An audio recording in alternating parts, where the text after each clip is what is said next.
that point, the Port Authority was between a rock and a hard place. The Twin Towers could no longer be maintained without incurring the cost of asbestos removal, yet they could not be demolished because of the large amounts of asbestos they contained. The only remaining option was to dismantle and remove the two poison-filled giants one piece at a time. But the cost of such an operation would have been so astronomical that no one has ever tried to put a number on it. Luckily for all, the stalemate was broken when a real estate tycoon named Larry Silverstein, who already owned Building 7, offered to purchase a 99-year lease for the Twin Towers. 76 years old, and look at him go. He walks fast, talks fast, and is always selling. Silverstein seemed in a big hurry to close the deal. Even though he had been hospitalized for a car accident during the bidding operations, he asked his doctors to take him off the morphine so the deal could be finalized. So I told the doctor, I said, kill the morphine, and I got to get my people in here, because you can't think with morphine. So they let the morphine run down. The pain was terrible, but I brought everybody together, and that's when we framed our best and final bid. On July 24, 2001, Larry Silverstein celebrated the acquisition of the Twin Towers with a public ceremony. Silverstein signed the lease on the World Trade Center just 6 weeks before 9/11.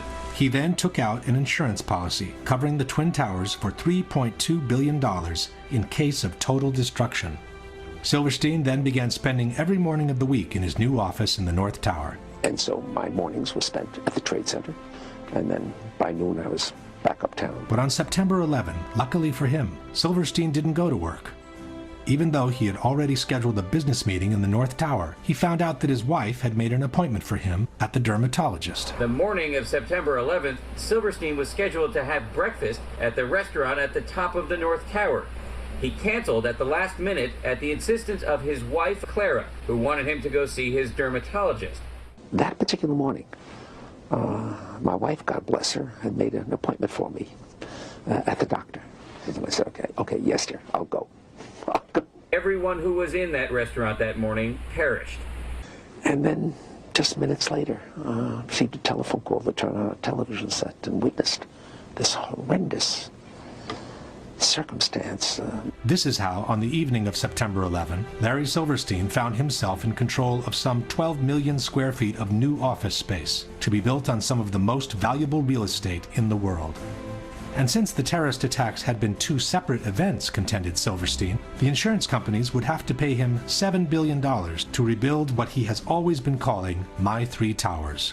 I will spend $7 billion on My Three Towers. Eventually, a settlement was reached for $4.5 billion, which was still one-third more than the amount initially insured by Silverstein.